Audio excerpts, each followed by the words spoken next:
안녕하세요. 여러분, 오늘의 천자문 사전은 제51화 갱행유현입니다. 벽경, 단일행 혹은 항렬항, 별이 유, 어질현이 되겠습니다. 이 경은 이 볕, 밝은 것을 말하니 그 의미가 밝은 것 또는 이 올바른 것을 의미합니다.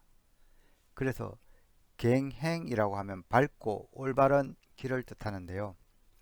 혹은 크고 넓은 길로도 표현되기도 합니다. 여기서 유는 별이를 말하는데, 별이란 그물의 코를 깬 가장 굵은 줄을 말하며 보통 일의 줄거리, 뼈대, 심재의 의미로 사용됩니다. 따라서 이 갱행유현을 번역하면은 이 밝고 바른 길은 현인의 별이다가 되겠습니다. 육아에서 현인은 탕임금을 도운 이윤, 무왕을 도운 강태공과 같이 군주를 훌륭하게 보필하여 국정을 안정시키고 태평성세에 일조한 인물들을 말하고 있습니다. 갱행유현은 논어 자로편에서 공자께서 말씀하신 이 신하의 올바른 자세와 많이 닮아 있습니다. 자왈, 기신정, 불령이행, 몸이 올바르면 명하지 않아도 행하며, 기부정, 수령, 불종, 올바르지 않다면 비록 명이 있어도 따르지 않는다. 즉 임금을 모시는 신하라면 굳이 명하지 않아도 스스로 나란 일에 힘써야 하며, 잘못된 길이라면 명이 있어도 따르지 않음을 말합니다. 한편 이 갱행이라는 말은 시경 소화편 이 거할이라는 시에서 처음 사용되었는데요. 이 거할이라는 것은 이 수레바퀴의 이 비녀장으로 불리는 부품입니다. 이것은 이 바퀴가 벗겨나가지 않게 이 굴레머리를 대는데, 이 굴레머리를 고정시키는 이 쇠꽂이를 거할이라고 합니다. 그래서 거할이라고 하면은 보통 하나를 이 모두를 하나로 묶어주는 것 또는 그 묶음 단체를 이끄는 가장 중요한 사람을 의미하기도 합니다. 그럼 이 거할이라는 시를 한번 읊어보겠습니다. 고산앙지 갱행항지, 높은 산 우러러보고 따사로운 길 줄지어 간다. 삼호 비비 육비여금, 네 필말은 내달리고 여섯 줄 곱비는 거물고 줄처럼 팽팽하구나. 구이 신혼 이위 아심, 그대를 만나 갓 혼례를 올렸으니 내 마음이 위로되는구나. 이 시는 결혼을 마치고 시집가는 이 풍경을 그리고 있습니다. 식구에서 이 지라는 것은 이 거치다는 뜻은 아니고 의미가 없이 행위를 마무리하는 어조사로 사용되고 있습니다. 그래서 이 보통 행지라고 하면은 그냥 가다는 표현이 되지만은 제가 항지라고 했죠. 항지라고 하면 이렇게 줄지어 가다는 의미로서 사람들이 줄지어 가는 풍경을 훨씬 더 잘 느낄 수 있게 해줍니다. 저물호는 여기서는 혼날 혼자로 이야기할 수 있습니다. 이 변에 이 여인여가 들어가죠. 이 시에서 이 갱행은 천자문 사자에서 보이는 이 갱행과는 사뭇 차이가 있습니다. 이 19에서 갱행은 이제 결혼한 젊은 부부의 밝은 걸음걸이가 느껴지는 데 비해, 갱행유현에서 이 갱행은 현자의 올바른 길을 말하고 있기 때문입니다. 그럼 글자에 대해 살펴보겠습니다.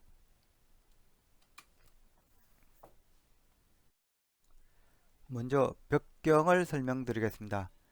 이 자는 날일과 서울경의 합자로 되어 있죠. 날일은 이 해를 그린 상형문자라고 이미 말씀드렸습니다. 날일이 뜻하는 바는 해, 태양, 햇볕, 그리고 해가 뜨는 것은 하루의 새로운 하루를 의미해서 이 날, 하루란 의미가 있고, 해가 뜬 시간은 즉 낮이라는 의미가 있습니다. 서울경의 각골자는 이 높은 축대 위에 세운 이 집을 그리고 있는데요. 높이 세운 집은 주위를 살피기 좋은 망루의 의미도 있지만 민가가 아닌 관청, 왕성의 권세를 나타냅니다. 옛날 왕성은 위엄을 나타내기 위해 언덕 위나 높은 축대 위에 지었기 때문입니다. 따라서 높은 집을 묘사한 이 경자는 왕이 기거하는 궁궐을 뜻하게 되었으며, 더 나아가 그 궁궐이 있는 도시, 즉 수도로 의미가 확대되었습니다. 따라서 이 서울경이 뜻하는 바는 서울, 이 돕, 언덕, 높은 언덕 또는 이 큰 창고, 이 높다, 크다, 성하다, 가지런하다, 근심하다 등의 뜻을 갖고 있습니다. 이 자양에 창고의 의미가 있죠. 보통 창고의 의미가 있는 자양에는 근심하다는 뜻이 잘 따라붙습니다. 도둑이 항상 노리는 장소이기 때문입니다. 벽경자는 이 높은 누각위로 해가 떠 있는 모습을 그린 자양입니다. 그래서 이 자양은 해가 비치는 모습 혹은 햇살이 비치는 장소의 의미가 있기 때문에 경치, 풍경의 의미가 있습니다. 그리고 밝다는 뜻도 있어서 상스럽다는 뜻도 있고, 이 커다란 이 누각의 모습에서 크다는 뜻도 있습니다. 그래서 벽경이 뜻하는 바는 볕, 햇빛, 해, 경치, 남풍, 환하다, 빛나다, 상스럽다, 우러러보다, 크다 등이 되겠습니다. 그런데 이 건물로 이 해가 비치면 반대편으로 이 그림자가 생겨나므로 벽경자는 그림자를 뜻하기도 했는데요. 그런데 햇살과 이 그림자는 의미가 상이하므로 이를 구분짓기 위해서 이 트럭 3을 넣어서 이 그림자 영자를 따로 만들게 됩니다. 한자에서 이 트럭 3은 보통 옆으로 내릴 때는 햇살의 의미가 있어서 이 반대편에 그림자가 생긴다는 의미입니다. 이 그림자 영이 뜻하는 바는 그림자, 환상, 환영, 형상, 초상, 햇살, 불빛 등이 되겠습니다. 다음 자는 이 단일행 또는 이 항렬항이 되겠습니다.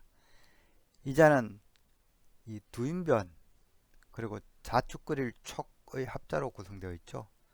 이 단일행은 이 사람들이 오가는 사거리를 그린 자입니다. 이는 큰 도읍이나 시장같이 동서남북으로 이 터져 있는 공간을 의미하기도 하는데요. 이 길로 사람들이 오고 가는 것이라는 풀이에서 행이라고 하면 보통 오고 가다, 다니다는 뜻을 담고 있고, 길, 도로의 의미로 주로 쓰이고 있습니다. 그래서 행이 뜻하는 바는 다니다, 가다, 행하다, 유행하다, 돌다, 시집가다, 길, 도로, 행실, 일 등의 의미를 갖고 있습니다. 그런데 이 자형을 잘 보면 이 사람들이 이렇게 나란히 서 있는 모습을 연상시킨다 해서 줄, 항렬의 의미도 생겨났습니다. 이 경우에는 항렬항으로 읽습니다. 항이 뜻하는 바는 항렬, 줄, 대열, 순서, 차례, 들어서다 등이 되겠습니다. 이 두인변은 사람인이 두 개 나란히 서 있는 것 같다 해서 붙여진 이름이고, 조금 걸을 척이 원래 명칭입니다. 이 자는 사거리를 뜻하는 이 단일행의 이 좌측 반만을 그리고 있는데요. 그래서 반만 그렸다 해서 이 걸음이 느리다, 천천히 걷다는 의미를 갖고 있습니다. 그런데 구성자로서 보통 변에 사용되는 이 행자는 이 척자는 대부분 이 거리행의 단축형이라고 보시면 됩니다. 그래서 보통은 일반적으로 걷다는 의미를 갖고 있습니다.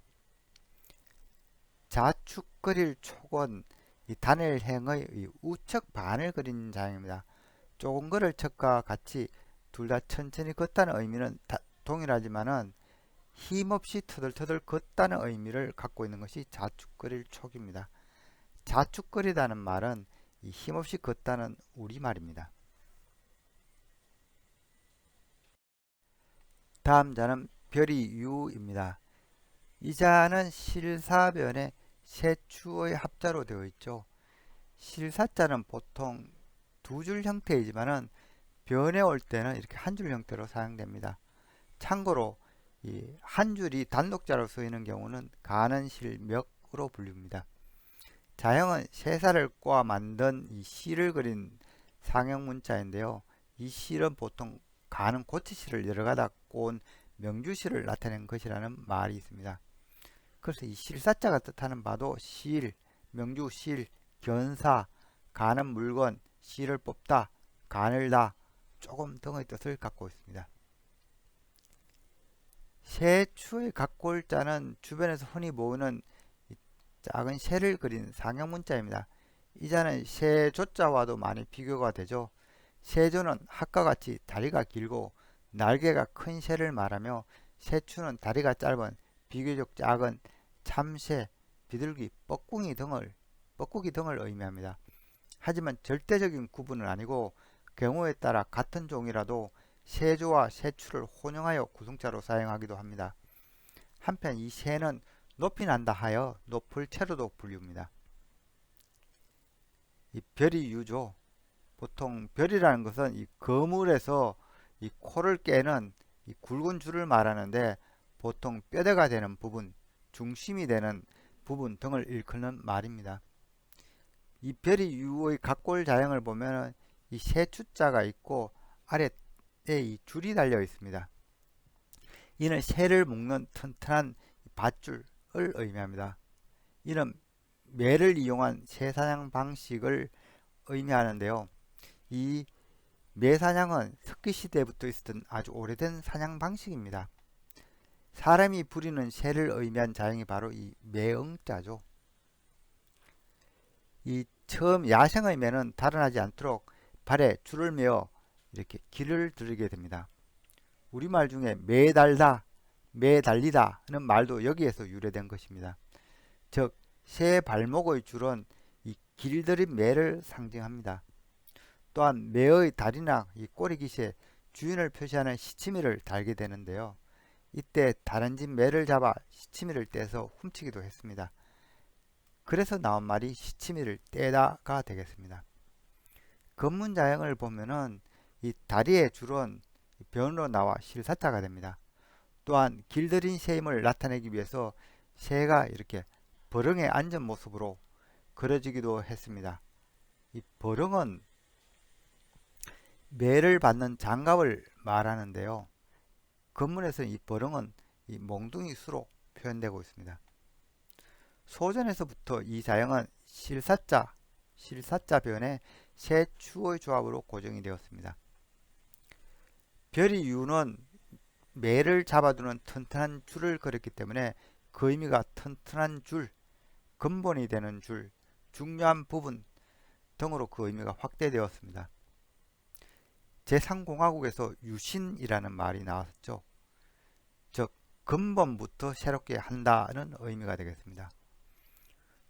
오늘날 이 별이 유가 뜻하는 바는 별이, 밧줄, 매다, 유지하다 등이 되겠습니다. 오늘의 마지막 자는 어질현이 되겠습니다. 이 자는 이 굳을 간 또는 긴, 경, 견과 이 조개표의 합자로 되어 있습니다. 조개패는 고대 화폐로 사용되었던 만호조개를 그린 상형문자입니다. 각골자가 생긴 동북아시아 황하중류는 바다에서 나는 이 만호조개가 매우 귀했기 때문에 화폐로 통용되었다고 합니다. 그래서 만호조개를 그린 이 조개패는 고대 재물을 나타내는 자형으로 통용되었습니다. 오늘날 조개패는 조개, 재화, 돈, 보화 등을 의미합니다. 이 굳을가는 이 신하 신과 오른손을 뜻하는 또 우자의 합자로 되어 있죠. 신하 신은 각골자를 보면은 청면을 바라보는 눈을 묘사한 자입니다. 이는 살피는 자라는 의미로 표현되는데요. 임금을 도와 백성을 살피는 자라는 의미입니다. 그래서 이 자는 점차 신하를 뜻하는 대표 자형이 되었습니다. 또한 소전 형태를 보면은 눈에 마치 일자 흉터를 한 것처럼 보이는데요. 옛날 전쟁포를 잡으면 노예로 삼기 위해 한쪽 눈에를 멀게 해서 부리는 관습이 있었습니다. 그래서 이 신하신에는 노예란 뜻도 있습니다. 굿을 가는 살펴보는 자를 뜻하는 신하신과 이 손을 뜻하는 또우자의 조합으로 이 눈에 손을 대고 있어 좀 더 세심히 살펴보다는 의미입니다. 그래서 자행은 굳게 지키다는 뜻을 갖게 되고 그 의미가 발전되어 이 굳다, 굳게 잡다는 뜻으로 확대되었습니다. 또한 잘 지키는 자는 유능한 자라는 이 풀이에서 이 자형은 현명하다는 뜻이 생겨납니다. 이 현명하다는 것은 어질다는 의미와 일치되기도 하는데요. 이는 당시 현명한 인물로 추앙받았던 공자, 맹자 등과 같은 인물을 뜻하게 됩니다. 그래서 이 건문을 보면은 그런 인물을 뜻하는 아들자가 이 아래 추가된 형태도 있습니다. 한편 자행이 주로 굳다, 지키다는 의미로 즐겨 사용하게 되면서 어질다는 뜻을 따로 나타내기 위해 재물을 뜻하는 조개패를 이렇게 받침에 넣은 자행이 바로 어질현이 되겠습니다. 이는 신하된 자가 손으로 재물을 백성들에게 나눠주는 행위로 묘사가 되어서 현명하다는 뜻을 만든 것입니다. 그래서 이 어질현이 뜻하는 바도 어질다, 현명하다, 존경하다, 넉넉하다, 선량하다, 애쓰다, 어진 사람, 구제하다 등의 뜻을 갖고 있습니다. 이상으로 오늘의 천자문사자 갱행유현, 즉 밝고 바른 길은 현인의 별이다는 사자성어를 마치도록 하겠습니다. 공자께서는 세상에 법도가 사라지면 현자는 세상을 등지게 된다고 말씀하셨습니다. 그래서 공자께서는 끝까지 충절을 지켜서 산으로 숨어버린 이 백이숙제를 현자로서 높이 평가하였습니다. 논어 이 헌문편에 나오는 이 말이 되겠습니다. 자왈, 현자 피세, 현자는 그러한 세상을 등지고 기차 피지, 그 아래 사람은 그러한 장소를 피하고 기차 피색, 그 아래는 그러한 분위기를 피하고 기차 피언, 그 아래는 그런 말을 꺼내지 않는다. 세상에 법도가 사라지면 현자들은 숨어들고 스스로 잘났다고 여기는 소인배들만 앞에서 큰 소리를 내는 법입니다. 지금까지 시청해 주셔서 감사합니다.